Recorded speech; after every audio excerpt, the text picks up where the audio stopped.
जय हिंद दोस्तों, स्वागत है आपका आपके अपने YouTube चैनल चुनू जी के सेंटर पर। मैं फिर एक बार आपके लिए कंप्यूटर सामान्य ज्ञान लेकर आया हूं, जिसमें मैं आपको 25 प्रश्न कराऊंगा जो आपकी परीक्षा के लिए बहुत ही इंपॉर्टेंट होने वाली है। तो पूरा वीडियो देख के जाइएगा। तो चलिए स्टार्ट करते हैं। ये आपका JSSC CGL के लिए बहुत ही इंपॉर्टेंट होने वाला है। ऐसे सभी परीक्षाओं के लिए ये इंपॉर्टेंट है। ये सभी तरह की परीक्षाओं में पूछा गया सवाल है, आप देख सकते हैं। तो चलिए स्टार्ट करते हैं। पहला सवाल, इलेक्ट्रॉनिक प्रिंटर में जिस प्रौद्योगिकी का प्रयोग किया जाता है वह क्या कहलाती है? तो देखिए, इलेक्ट्रॉनिक प्रिंटर जो होता है उसमें जिस प्रौद्योगिकी का प्रयोग किया जाता है वह कहलाती है, क्या कहलाती है वो? तो वो कहलाती है आपका ऑप्शन 4, माइक्रो एंड कैप्सूलन कैप्सूलेशन। ठीक, माइक्रो एंड कैप्सूलेशन। जो इसमें जो होता है, इसमें छपाई में इस्तेमाल होने वाले कई तकनीकों में से यह एक है। ठीक है, और इसका इस्तेमाल व्यापक रूप से कार्बन रहित कार्बन पेपर एवं स्क्रैच एंड स्निप कोलन और पत्रिकाओं में सौंदर्य विज्ञापन में होता है। इस तकनीक में लाखों सूक्ष्म कणों से युक्त पारदर्शी तरल भरा कैप्सूल का उपयोग किया जाता है। चलिए, ये देखिए एसएससी सीजीएल में पूछा गया सवाल है। निम्नलिखित में से कौन सा डाटा हायरार्की आरोही क्रम का है?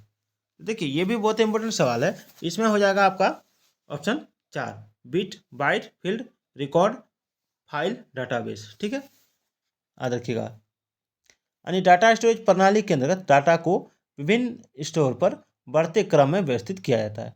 ये विभिन्न स्तर क्या है? तो बिट्स हैं, बाइट्स हैं, फील्ड्स हैं, रिकॉर्ड्स हैं, फाइल्स और डाटाबेस है। चलिए आगे बढ़ते हैं। कंप्यूटर इस क्रम में प्रोग्राम को निष्पादित करता है। तो किस क्रम में निष्पादित करता है? तो इसका हो जाएगा आपका ऑप्शन 3 फैच डिकोड एग्जीक्यूट। ठीक है, तो फैच डिकोड एग्जीक्यूट चक्र कंप्यूटर का बेसिक यानी प्रमुख संचालन चक्र होता है।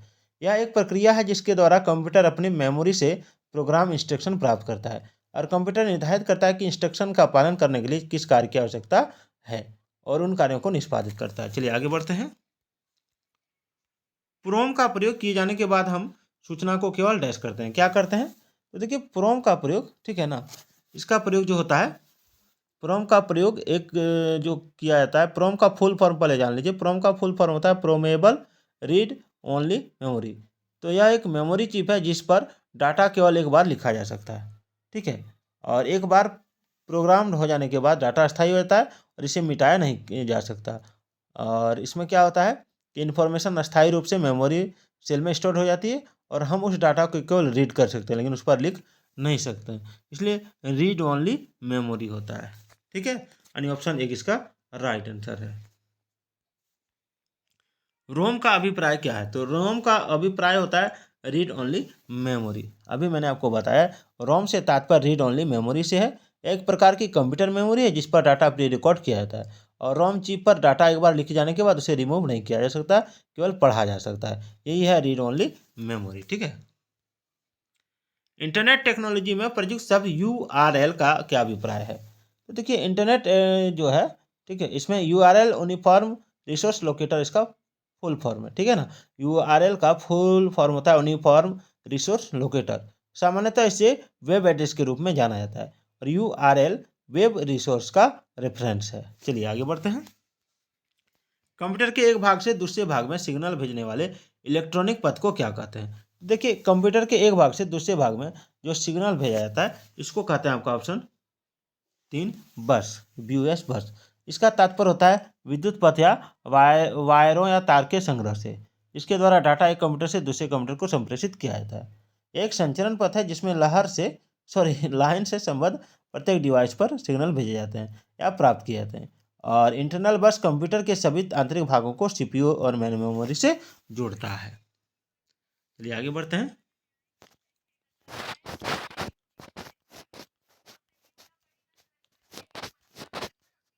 चलिए, भारत का प्रथम हाई स्पीड ग्रामीण ब्रॉडबैंड नेटवर्क किस राज्य के जिले में शुरू किया गया है? तो देखिए, बहुत ही इंपॉर्टेंट सवाल है।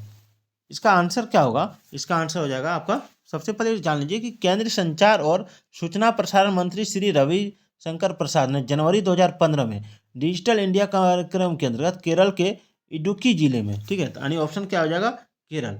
कौन सा जिले में? केरल के इडुक्की जिले में भारत के प्रथम high speed rural broadband network यानी NOFN की शुरुआत की है, याद रखिएगा। चलिए आगे बढ़ते हैं। ICMP का प्रयोग किस लिए किया जाता है? तो ICMP का प्रयोग किस लिए किया जाता है? सबसे पहले जान लीजिए कि ICMP का फुल फॉर्म होता है internet control message protocol. Routers के समान एरर बताने वाला एक प्रोटोकॉल नेटवर्क डिवाइस है, और नेटवर्क में समस्या आने के कारण IP पैकेट्स को डिलीवरी न होने पर IP एड्रेस सोर्स के मैसेज में एरर का पता लगाने के लिए इस डिवाइस का प्रयोग किया जाता है। यानी इसका राइट आंसर क्या होगा? आपका ऑप्शन 2, एयर रिपोर्टिंग। निम्नलिखित में से किस मेमोरी को प्रति सेकंड कई मदों को नवीनीकृत करना चाहिए? देखिए इसमें जो आंसर हो जाएगा वो क्या होगा? सवाल एक बार पढ़ लीजिए कि किस मेमोरी को प्रति सेकंड कई मदों को नवीनीकृत करना चाहिए। तो देखिए इसका आंसर होगा आपका ऑप्शन 2, ठीक है। हाँ, ऑप्शन 2 डायनेमिक रैम। जान लीजिए डायनेमिक रैम जो होता है इसका फुल फॉर्म होता है dynamic random access memory, RAM RAM. RAM मतलब रैंडम एक्सेस मेमोरी, और रोम मतलब होता है रीड ओनली मेमोरी। चलिए इसमें क्या होता है, इसमें पर्सनल कंप्यूटर और वर्क स्टेशनों के लिए प्रयोग की जाने वाली रैंडम एक्सेस मेमोरी के प्रकार की एक सामान्य मेमोरी है आपका डायनेमिक रैम, ठीक है, जिसमें डाटा को सुरक्षित रखने के लिए प्रति सेकंड कई बार रिफ्रेश किया जाता है। चलिए आगे बढ़ते हैं। रोम के सभी रूपों को और क्या कहते हैं? देखिए रोम का जो सभी रूप है इसको कहते हैं आपका फर्मवेयर। जैसा कि नाम से स्पष्ट है कि रीड ओनली मेमोरी, यानी रोम मेमोरी जो इन्फॉर्मेशन स्टोर करती है और उसे केवल पढ़ा जा सकता है। तो कंप्यूटर के पावर ऑन होने पर प्रोसेस के लिए किसकी आवश्यकता होती है? तो जो उसकी आवश्यकता होती है उसको कहते हैं हम इन्फो रोम। क्या कहते हैं? रोम। यानी कंप्यूटर में जो भी प्रोसेस होता है उससे संबंधित बेसिक इन्फॉर्मेशन रोम में होता है। तो इससे विशिष्ट प्रतिशत कंप्यूटर के फर्मवेयर के रूप में संबोधित किया जाता है, और फर्मवेयर कंप्यूटर के आरंभ होने के लिए बेसिक कोड का प्रतिनिधित्व करता है। और एक बार कंप्यूटर के आरंभ हो जाने और रनिंग करने पर CPU सारी प्रक्रियाओं को नियंत्रित करता है, और फर्मवेयर को BIOS basic input output system के रूप में भी जाना जाता है। इंटरनेट में किस टाइप के स्विचन का प्रयोग किया जाता है? देखिए इंटरनेट इसमें हो जाएगा आप पैकेट स्विचिंग मैसेजों को सेट करने और प्रत्येक पैकेट को व्यक्तिगत रूप से प्रेषित करने से पूर्व मैसेजों को पैकेटों में विभाजित करने की एक प्रक्रिया है जो सभी मैसेजों के इच्छित गंतव्य से आ जाने के बाद पैकेटों को ओरिजिनल मैसेज में पुनः एकत्रित करती है। चलिए आगे बढ़ते हैं। नियत माप के ब्लॉक में फिजिकल मेमोरी को भंग करने को क्या कहते हैं? देखिए बहुत इंपॉर्टेंट सवाल है। फिजिकल मेमोरी को भंग करने को क्या कहते हैं ये पूछा जा रहा है। तो इसमें हो जाएगा आपका ऑप्शन 3, फ्रेम्स। पेजिंग की मूल विधि में कार्यान्वयन के अंतर्गत फिजिकल मेमोरी को निश्चित आकार के ब्लॉक में ब्रेक करने यानी फ्रेम्स करने जो जिसको कहा जाता है फ्रेम्स करने, और लॉजिकल मेमोरी को समान आकार के ब्लॉक में ब्रेक करने की प्रक्रिया शामिल है। जब एक प्रक्रिया निष्पादित होती है तो इसमें के पेज बैंकिंग स्टोर से निकलकर किसी भी उपलब्ध मेमोरी फ्रेम्स में लोड हो जाता है, और बैंकिंग स्टोर को निश्चित आकार के ब्लॉकों में विभाजित किया जाता है जो कि मेमोरी फ्रेमों के समान आकार के होते हैं। चलिए आगे बढ़ते हैं। ऑपरेटिंग सिस्टम में राउंड रॉबिन शेड्यूलिंग से क्या तात्पर्य है? बहुत ही इंपॉर्टेंट सवाल है। तो देखिए राउंड रॉबिन शेड्यूलिंग से क्या तात्पर्य ये पूछा जा रहा है। तो राउंड रॉबिन एक शेड्यूलिंग एल्गोरिदम है जिसका प्रयोग प्रोसेस एग्जीक्यूशन के दौरान CPU द्वारा किया जाता है, और राउंड रॉबिन को विशेष रूप से टाइम शेयर करने वाले सिस्टमों के लिए विनिर्दिष्ट किया गया है। चलिए आगे बढ़ते हैं। अगला है तार्किक अनुक्रम में डाटा को व्यवस्थित करने की प्रक्रिया को क्या कहते हैं? देखिए ये भी बहुत इंपॉर्टेंट सवाल है। इसको कहते हैं आपका ऑप्शन 4 सॉर्टिंग, ठीक है। कंप्यूटर के क्षेत्र में डाटा को तार्किक रूप में व्यवस्थित करने की प्रक्रिया को सॉर्टिंग कहते हैं, और यह वह कार्यप्रणाली है जो संख्याओं को रैंडम अनुक्रम स्वीकृत किया जाता है, और अन्य कोई डाटा जिसे इनपुट के रूप में निश्चित तार्किक रूप में क्रम में व्यवस्थित किया जा सकता है। चलिए आगे बढ़ते हैं। गीगो शब्द किससे संबंध है?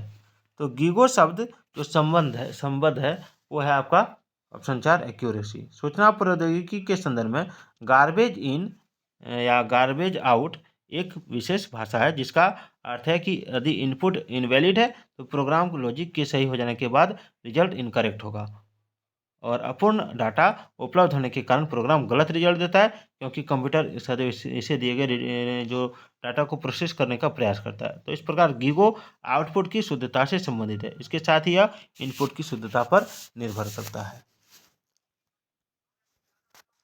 अगला सवाल देखिए कि DHCP का प्रयोग मुख्यतः निम्नलिखित में से किसके लिए किया जाता है। तो DHCP, ठीक है, DHCP यानी डायनेमिक होस्ट आपका कॉन्फ़िगरेशन, ठीक है, डायनेमिक होस्ट कॉन्फ़िगरेशन प्रोटोकॉल एक कम्युनिकेशंस प्रोटोकॉल है जिसका प्रयोग नेटवर्क प्रशासक मुख्य रूप से इंटरनेट प्रोटोकॉल नेटवर्क से जुड़े डिवाइस को नेटवर्क के लिए समरूप बनाने और उसका प्रबंध करने के लिए करते हैं। कंप्यूटर रिक्वेस्ट IP एड्रेस और नेटवर्किंग पैरामीटर्स DHCP के साथ मिलकर स्वतः ही DHCP सर्वर का निर्माण करते हैं। चलिए आगे बढ़ते हैं। तो इसका आंसर है आपका ऑप्शन ए, उपकरण में स्वतः IP एड्रेस उपलब्ध कराने के लिए। निम्नलिखित में से कौन सी कंप्यूटर की मेमोरी अवाष्पशील होती है। देखिए इसका राइट आंसर हो जाएगा आपका ऑप्शन 3, रीड ओनली मेमोरी यानी रोम। चलिए, वर्तमान कंप्यूटिंग में समस्त विश्व में कौन सा कोड प्रयोग किया जाता है और स्वीकार्य है। तो देखिए इसका राइट आंसर हो जाएगा आपका ऑप्शन 1, ASCII, ठीक है, American standard code for information interchange वर्तमान के कंप्यूटर के लिए सर्वश्रेष्ठ कैरेक्टर सेट इनकोडिंग है। निम्नलिखित में कौन ऑपरेटिंग तंत्र नहीं है। तो देखिए इसका राइट आंसर हो जाएगा आपका ऑप्शन 4, ओपेरा, ठीक है। कंप्यूटर सिस्टम में अधिक पूर्ण स्कीमों के अभाव में मदों को संरक्षित करने के लिए निम्नलिखित में से किसका प्रयोग किया जाता है। तो देखिए इसका राइट आंसर क्या होगा। इसका राइट आंसर हो जाएगा आपका ऑप्शन 3, पासवर्ड, ठीक है, संरक्षित करने के लिए पासवर्ड का प्रयोग हम लोग करते हैं। चलिए, संचार उपग्रहों का प्रयोग किसके लिए किया जाता है। तो संचार उपग्रहों का प्रयोग किसके लिए किया जाता है, इसका अगर आप आंसर जानते हैं तो कमेंट जरूर कीजिएगा। और फिर मैं कल आपको 20 से 25 प्रश्न कराऊंगा। तो फिर मिलते हैं अगले वीडियो में, तब तक के लिए जय हिंद, जय भारत।